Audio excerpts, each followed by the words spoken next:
नमस्कार, आप देख रहे हैं साधना प्लस और मैं हूं आपके साथ पूजा अग्रवाल। बुलेटिन की शुरुआत करेंगे, लेकिन इससे पहले नजर इस वक्त की हेडलाइंस पर। पश्चिम बंगाल के झारग्राम में जेएमएम की चुनावी आगाज। सीएम सोरेन ने जनसभा को किया संबोधित। कार्यक्रम में मौजूद रहे बड़े नेता।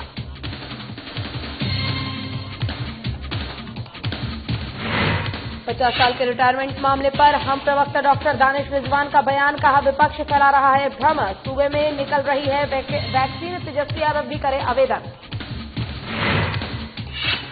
आरजेडी ने किया पलटवार। कहा, नीतीश कुमार की उम्र 50 साल के पार, उम्र के हिसाब से दे इस्तीफा। और दिल्ली में राकेश टिकैत पर दिल्ली पुलिस का शिकंजा। टिकैत पर हिंसा भड़काने का आरोप में एफआईआर दर्ज। दिल्ली पुलिस ने टिकैत को भेजा नोटिस।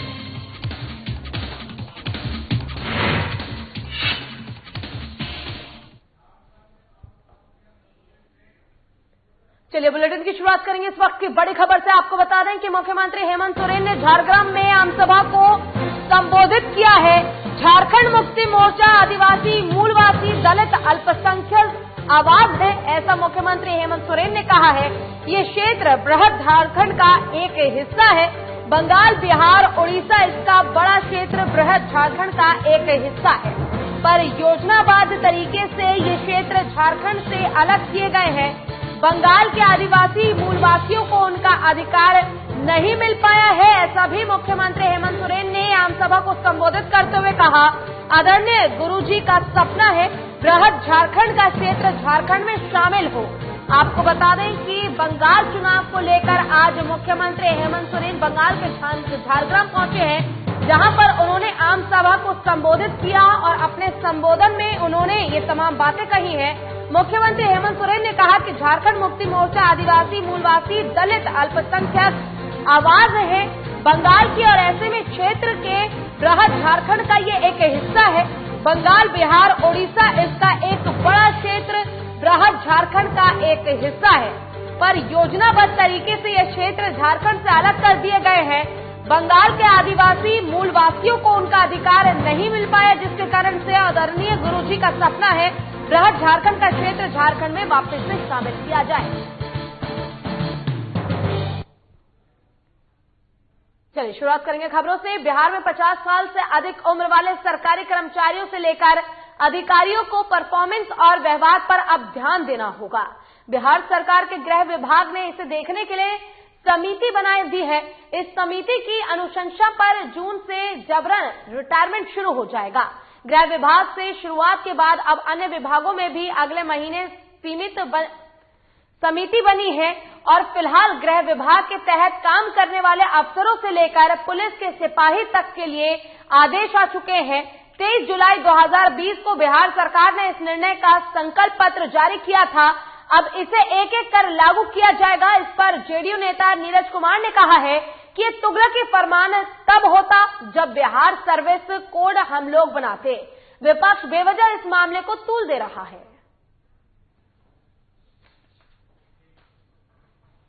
तरीके से भाई तुगलकी फरमान तब होता ना जब बिहार सर्विस कोड हम बनाते। ये चीख पो जो मचा रहे हैं लोग, उनको यह बताना चाहिए कि बिहार सर्विस कोड का निर्माण किसने किया, और बिहार सर्विस कोड के प्रावधान के तहत जिनकी दक्षता पर सवाल है, जिनका जो आचार है वो सेवा में बनाए रखना न्याय संगत नहीं है, पब्लिक इंटरेस्ट में नहीं हो, इस संबंध में एक कमेटी बनाई गई है और उस कमेटी के तयशुदा प्रावधान होंगे। उस प्रावधान के तहत अपनी बात कहने का अधिकार होगा। और 50 साल के रिटायरमेंट मामले पर हम प्रवक्ता डॉक्टर दानिश रिजवान ने बयान दिया है। उन्होंने कहा है कि विपक्ष भ्रम फैला रहा है। सूबे में वैकेंसी निकल रही है, तेजस्वी यादव जी भी आवेदन दें, वे योग्य होंगे तो उन्हें नौकरी मिल जाएगी।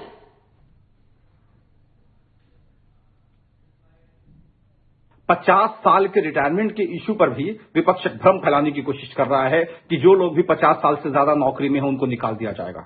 ऐसा कतई नहीं है।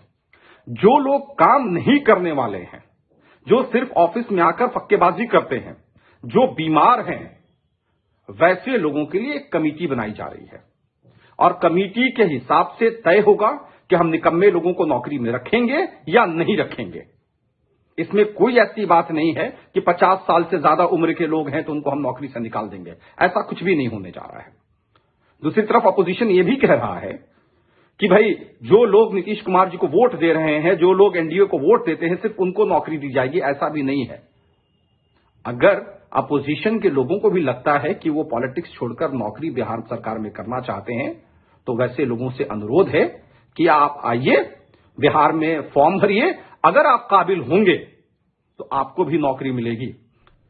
तो वहीं इस मामले पर आरजेडी ने बयान दिया है। पार्टी की ओर से कहा गया है कि ये उस राज्य का तुगलकी फरमान है जहां एक बड़ी आबादी को 40 से 45 वर्ष की उम्र में एक अदक नौकरी बड़ी मुश्किल से मिलती है।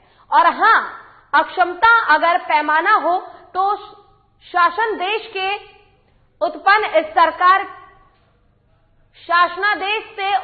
इस सरकार के मुखिया को ही रिटायर हो जाना चाहिए। नीतीश कुमार की उम्र 50 से ज्यादा है और वो काम में भी अब अक्षम है, इसलिए तत्काल उन्हें इस्तीफा देना चाहिए। सरकार का जो नया फरमान आया है, ये सरकार का ये तुगलकी फरमान है। सरकार तो रोजगार नहीं दे रही है और जो रोजगार है उसको छीन रही है। तो सरकार को अगर यही पैमाना है कि 50 वर्ष से ज्यादा उम्र के लोग अक्षम हैं, इस आधार पर उसको नौकरी से वंचित कर दिया जाए, हटा दिया जाए, तो सरकार का ये तुगलकी फरमान सिर्फ अधिकारियों और कर्मियों पर क्यों है? सरकार में बैठे लोग भी उनसे बिहार नहीं संभल रहा है। ये सरकार में बैठे लोग अक्षम हैं। सबसे पहले तो माननीय मुख्यमंत्री जी को कुर्सी छोड़ना चाहिए, डिप्टी सीएम हो चाहे सरकार में बैठे लोग हैं। इसलिए सरकार सिर्फ नौकरशाहों के लिए और सेवा कर्मियों के लिए उनको वंचित करेगी नौकरी से, ये पैमाना तय करके कि ये अक्षम है। लेकिन जो सरकार में बैठे लोग हैं जो अक्षम हैं, पहले वो न इसको उदाहरण पेश करें, सबके लिए न नियम कानून बराबर होगा। ये तुगलकी फरमान सरकार का कागज का टुकड़ा बनकर रह जाएगा। और दिल्ली पुलिस ने गणतंत्र दिवस पर ट्रैक्टर परेड के दौरान राष्ट्रीय राजधानी में हुई हिंसा के सिलसिले में किसान नेता राकेश टिकैत पर शिकंजा कसा है और शुरू कर दिया है। ऐसे में दिल्ली पुलिस ने गाजीपुर बॉर्डर पहुंचकर किसान नेता राकेश टिकैत को नोटिस थमाकर 3 दिनों में जवाब देने को कहा है।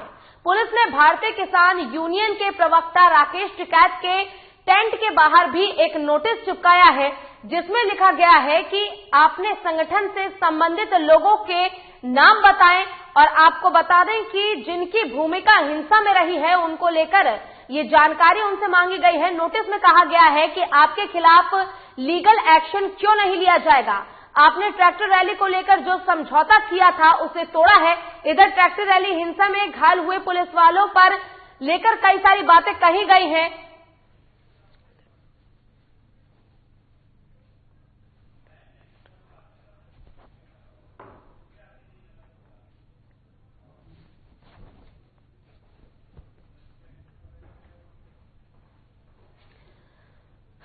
दिल्ली पुलिस ने गणतंत्र दिवस पर ट्रैक्टर परेड के दौरान राजधानी में हुई हिंसा के सिलसिले में किसान नेता राकेश टिकैत पर शिकंजा कसना शुरू कर दिया है। बता दें कि दिल्ली पुलिस ने गाजीपुर बॉर्डर पहुंचकर किसान नेता राकेश टिकैत को नोटिस थमा दिया है और उनसे 3 दिनों में जवाब देने को कहा है। पुलिस ने भारतीय किसान यूनियन के प्रवक्ता राकेश टिकैत के टेंट के बाहर भी एक नोटिस चिपकाया है, जिसमें लिखा गया है कि अपने संगठन से संबंधित लोगों के नाम बताएं जिनकी भूमिका हिंसा में रही है। नोटिस में कहा गया है कि आपके खिलाफ लीगल एक्शन क्यों नहीं लिया जाएगा। आपने ट्रैक्टर रैली को लेकर जो समझौता किया था उसे तोड़ा है। इधर ट्रैक्टर रैली हिंसा में घायल हुए पुलिस वालों से गृह मंत्री अमित शाह ने मुलाकात कर उनका हालचाल जाना। आपको बता दें कि दिल्ली पुलिस ने राष्ट्रीय राजधानी में गणतंत्र दिवस के मौके पर किसानों की ट्रैक्टर परेड के दौरान लाल किले पर हुई हिंसा के संबंध में राजद्रोह का मामला दर्ज किया है। पुलिस ने मामले में अभिनेता दीप सिद्धू और गैंगस्टर से सामाजिक कार्यकर्ता बने लखा सिधाना पर भी प्राथमिकी दर्ज की है। और आपको बता दें कि राकेश टिकैत पर दिल्ली पुलिस ने शिकंजा कस दिया है, जिसके बाद उन्हें एक नोटिस सौंपा गया है और 3 दिन में उनसे जवाब भी मांगा गया है। जिस प्रकार से राजधानी दिल्ली में यह ट्रैक्टर परेड निकाली गई थी 26 जनवरी को और ऐसे में हिंसा को भड़काने का जो काम किया गया था, इसमें खास तौर पर जो नाम सामने आया है वो है दीप सिद्धू और गैंगस्टर से सामाजिक कार्यकर्ता बने लखा सिधाना। इन दोनों पर शिकंजा जो है वो लगातार कसता जा रहा है और इसी के साथ राकेश टिकैत से भी जवाब मांगा गया है 3 दिन के अंदर। आपको बता दें कि 32 से ज्यादा पुलिसकर्मी इस हिंसा में घायल हो गए बुरे तरीके से, जिनका इलाज चल रहा है अस्पताल में। ऐसे में अमित शाह ने उन सभी पुलिस कर्मियों की हालचाल भी जाने कि अब वो कैसे हैं।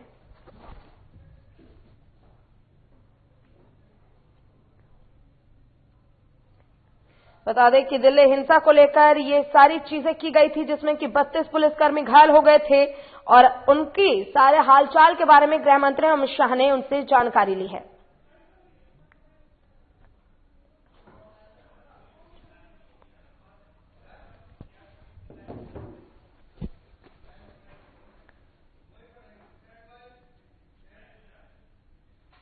और चलिए अब आपको ले चलते हैं पश्चिम बंगाल के झारग्राम पर, जहां पर आपको बता दें कि जेएमएम की तरफ से साफ तौर पर चुनाव में उतरने की बात कही गई है। 40 से 45 सीटों पर उतरने की बात जेएमएम ने कही है और वहां पे आम सभा को भी संबोधित किया है खुद झारखंड के मुख्यमंत्री हेमंत सोरेन ने।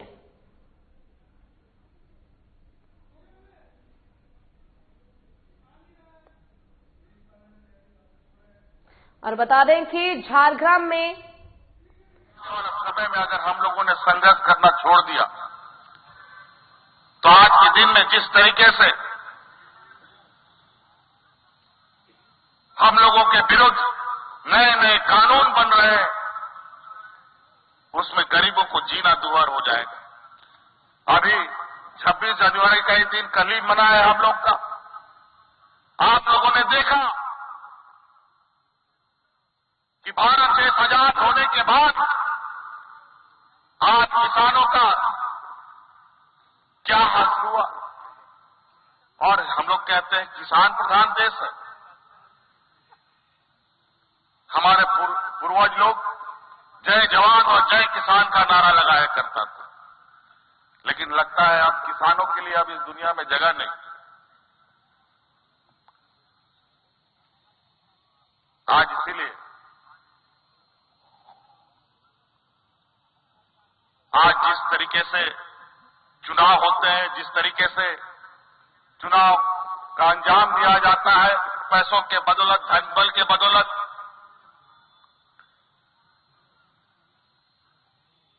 और ये आदिवासी दलित समाज अपनी हक अधिकार कभी धन बदौलत के माध्यम से नहीं ले पाया। अब वो राज को पैसा दे तो बांध जाम का झारखंड प्रदेश पैसा दे दो बाबू न्याम का आबोरन हपड़ाम को लाए रे गमछा तौल तौल करते आंदोलन का को तोबे नुआ दिसोम बिनाओ कंता बोला। और आज ये लोग पैसे के बदौलत भूमि अधिग्रहण कानून बदलता है, पैसे के बदौलत किसान कानून बदलता है, पैसे के बदौलत आज ना जाने क्या क्या देश को संपत्ति को बेचने लगा। अब ओढ़ा रे जाए गिदरा बेकारों करना, नालायक के बिना करना, उन्हें चेक करनिया ओढ़ा दुआरिया सामान को आखरीगा, खेत आखरीगा, गड्डी मोटर आखरीगा, थारी बटी हुई आखरीगा। आज यही स्थिति है। आज भारत देश में ऐसे सरकार का जमावड़ा है, ऐसे नारायण का जमावड़ा है जो इस देश को तो कुछ नहीं दिया, लेकिन देश के हमारे पूर्वजों का संपत्ति को बेच बेच करके इस देश को चलाने का काम में लगा हुआ है। कभी ट्रेन बेच देगा, कभी एयरपोर्ट बेच देगा, कभी हवाई जहाज बेच देगा। अब वो दिन दूर नहीं कि इस देश में खून सस्ता और पानी महंगा होने जा रहा है।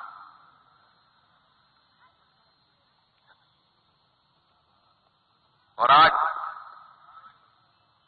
समय समय पर ऐसे लोग जरूर हम लोग के बीच से निकलते हैं जो ऐसे सामंतवादी विचारों वाले को मुंह तोड़ जवाब देते हैं। आज हर लड़ाई का एक पहला कदम जरूर होता है। अलग राज का सपना देखने के लिए, अलग राज की सोच रखने के लिए। आदरणीय गुरुजी इस आंदोलन का जब बात लोगों के बीच में रखते थे तो लोग हंसता था। लांदा है खाता है को राज बिगाड़ दिया कथा मैंने ताया बोलन गुरुजी और को मैंने ताया कि उन्हीं माझी नुई मज के राजे जामा नुई मा दारे बुटारे दुरु करते हांडी पौरा जुया के राजे जामा नित जेल पे अगर लक्ष्य तैयार करते वो तड़ाप लिखा है तो निश्चित रूप से होना बुन जाम दड़े हक अधिकार कोई कहते तो कोई बा कोई एम का को दिसोम रे होना लगी लड़ाई हुई कहना नोआ भारत के संभ बुन जाम कहा नोआ बंगाल दिसोम हो जाम कहना तो लड़ाई करते के जाम कहना कोई कहते तो कोई बा कोई एम का।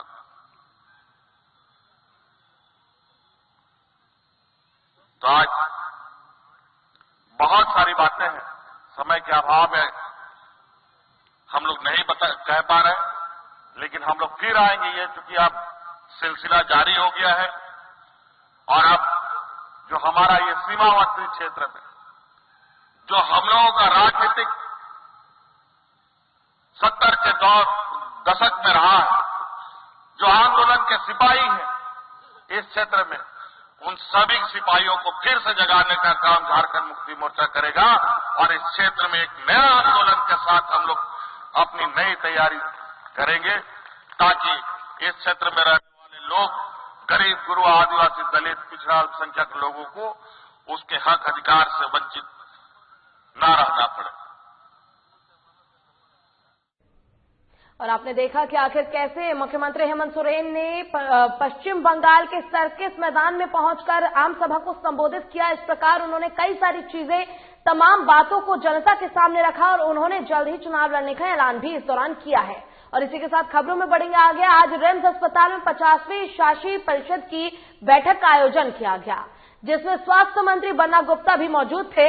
इस बैठक को विशेष तौर पर बुलाया गया था क्योंकि डेंटल काउंसिल ऑफ इंडिया ने डेंटल कॉलेज को बचाने के लिए जो हिदायत दी थी उस पर विचार किया गया और जो भी निर्देश डीसीआई से मिले हैं उन्हें जल्द से जल्द पूरा करने की बात अधिकारियों को कही गई है। दोनों में जो परिषद के हिसाब से जो कमियां हैं उसको पूरा करने के लिए थी। साथी परिषद सब चीज से सहमत है, उसको हम लोग समय से पूरा कर लेंगे। ये फरवरी में दोबारा इंस्पेक्शन होगा डेंटल का, मई जून में होगा मेडिकल का, तब तक हम लोग सारा पूरा करेंगे। और ये सर नर्स बहाली वाला क्या है? नर्स बहाली में एक इशू था कि कितने % मेल हो सकते हैं मैक्सिमम, तो मैक्सिमम जो है जो एम्स न्यू दिल्ली में है, सारे एम्स में है 20% वही है।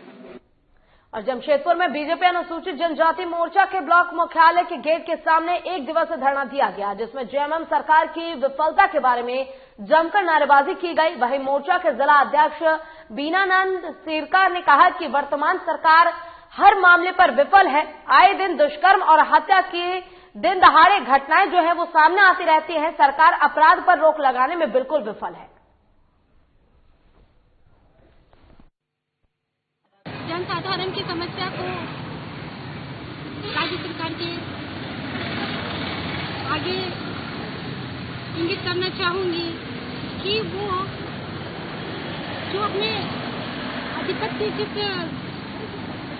जिस पद पर बैठे हैं उसकी गरिमा को वो कायम रखें, क्योंकि जनसाधारण अगर उन्हें राज्य का अधिपत्य, राज्य का अधिकारी अगर बनाए हैं तो उनकी कुछ अपेक्षाएं, उनकी कुछ इच्छाएं, उनका कुछ अधिकार है। उन अधिकारों को नजरअंदाज करते हुए अगर राज्य सरकार गहरी नींद में सो रही है तो हम भारतीय जनता पार्टी के कार्यकर्ता इस चीज की अनदेखी नहीं करेंगे। भाजपा सरकार, रघुवर सरकार जी के नेतृत्व में 84 योजनाएं जो चल रही थी, आज सरकार जो सभी योजनाओं को बंद कर केवल 4 और 4 योजनाएं चला रही है, इससे आम जनमानस में काफी रोष है।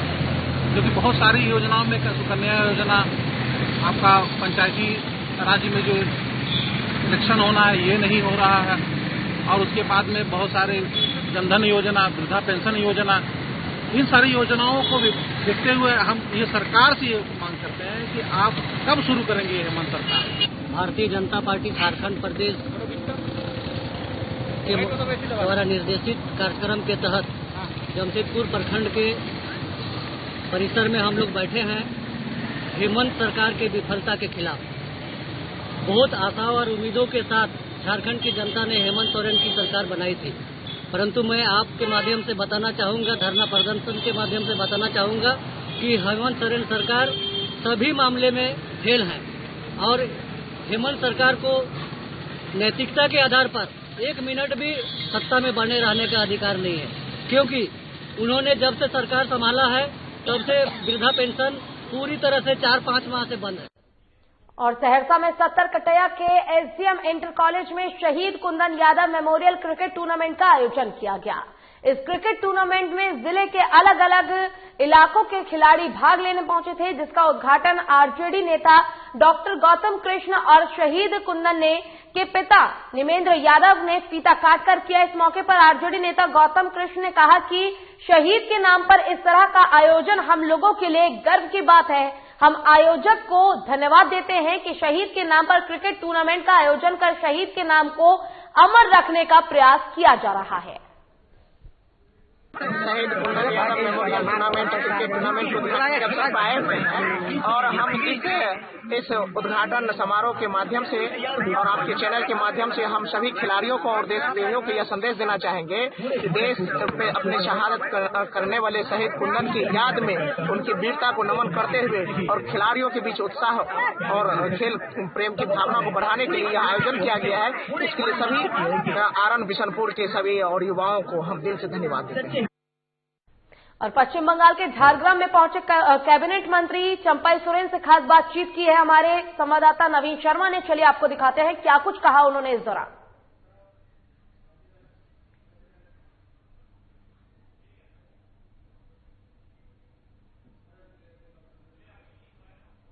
हमारे साथ मौजूद हैं पार्टी के केंद्रीय उपाध्यक्ष भी हैं। बंगाल में आज जेएमएम ने अपना चुनावी आगाज किया है, उनसे बात करते हैं। कैसा रहा आज का आम सभा? देखिए, आज का आम सभा हमारा शुरुआत है और अगला जो चुनाव आने वाला है उस चुनाव में झारखंड मुक्ति मोर्चा अच्छा प्रदर्शन करेगा। देखिए, इस क्षेत्र में भी आप लोगों का प्रभाव है, लोगों की भीड़ दिखी। निश्चित रूप से ये लोग अपने पार्टी का प्रोग्राम को पैदल लाके आज अपना इतना संख्या में आ गया। अच्छा, राजनीति सक्रिय रही है जेएमएम की इस क्षेत्र में? निश्चित रूप से इस 18 जिला में पश्चिम बंगाल में हमारा राजनीतिक अच्छा मजबूत है। अच्छा, पार्टी की रणनीति क्या हो? पार्टी का राजनीतिक हमारा एग्जीक्यूटिव बॉडी है, वहाँ मीटिंग करके हम लोग आगे बढ़ाएंगे। अच्छा, मूल जो मुद्दा था वो कौन से मूल मुद्दे को लेकर के लोगों के बीच? इस इलाका राइटर्स बिल्डिंग से बहुत इसको दूर रखा गया है। यहाँ बहुत सा समस्या है इस इलाका में और वही समस्या को लेकर ही आगे। अच्छा चंपा जी, आपको लगता है कि जनता का भरोसा आप जीत पाएंगे? निश्चित रूप से। अच्छा, कितनी सीटों पर आप चुनाव लड़ सकते हैं? देखिए, अभी उसका तय नहीं हुआ, लेकिन तय हम लोग कुछ दिन के भीतर में करेंगे। तो हमारे साथ कैबिनेट मंत्री चंपाई सोरेन और जेएमएम के केंद्रीय उपाध्यक्ष मौजूद थे। साफ तौर पे कहना था कि पार्टी को इस क्षेत्र में लोगों का भरोसा मिलेगा और निश्चित तौर पे जेएमएम चुनाव में अच्छा परिणाम लाएगी। कैमरा पर्सन कुणाल के साथ नवीन शर्मा, साधना न्यूज, झारग्राम। चलिए खबरों में बढ़ेंगे आगे। आपको बता दें कि 24 जनवरी को पिपराही के कोला में थाने में तैनात चौकीदार के पुत्र के साथ बाइक लूट और गोलीबारी की घटना को अंजाम दिया गया था। पुलिस ने मामले में आरोपियों को गिरफ्तार किया है और इस दौरान पुलिस ने अपराधियों के पास से लूट की अपाचे बाइक भी और पासबुक, 4 मोबाइल समेत अन्य सामान बरामद किए हैं।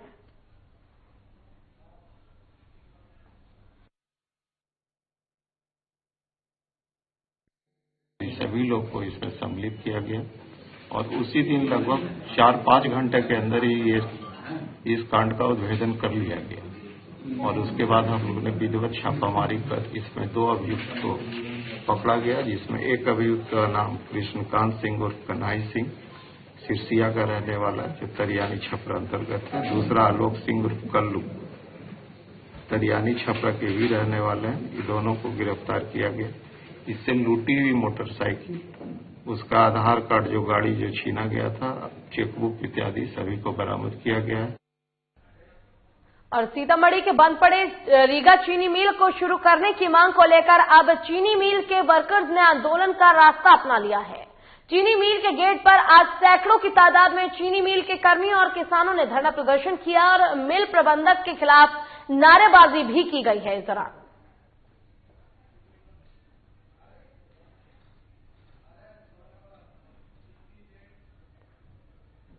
और औरंगाबाद जिले के गो थाना अध्यक्ष डॉक्टर मनोज कुमार को निगरानी की टीम ने घूस देते रंगे हाथ पकड़ा है। और आपको बता दें कि मनोज कुमार पर 30,000 रुपए घूस लेने का आरोप है। आज सुबह निगरानी टीम ने उन्हें घूस लेते रंगों हाथ गिरफ्तार किया। पटना से आई निगरानी की विशेष टीम ने गिरफ्तारी के बाद उन्हें अपने साथ पटना लेकर चली गई। फिलहाल ये पता नहीं चल सका है कि वे किस मामले में घूस ले रहे थे। निगरानी की कार्रवाई के बाद जिला पुलिस महकमे में हड़कंप मचा हुआ है।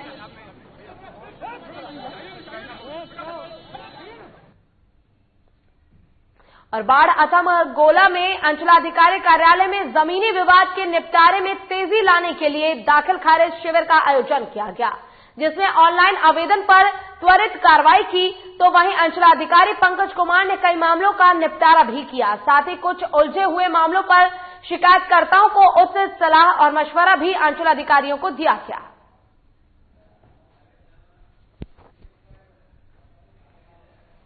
दाखिल खारिज निष्पादन शिविर है। इसमें चूंकि जब ये ऑनलाइन दाखिल खारिज प्रारंभ किया गया तो शुरू में जमाबंदी संबंधी काफी गलतियां रही। उसके चलते काफी ये दाखिल खारिज शुरू में लंबित हो गया और अब जो उसमें तेजी लाई गई तो शुरू से लेकर के अभी तक करीब 70-80% तक किया गया है, जिसमें अब ये हर सप्ताह हर बृहस्पतिवार को दाखिल जिलाधिकारी के निर्देशानुसार हर बृहस्पतिवार को यह दाखिल खारिज शिविर लगाया जाता है।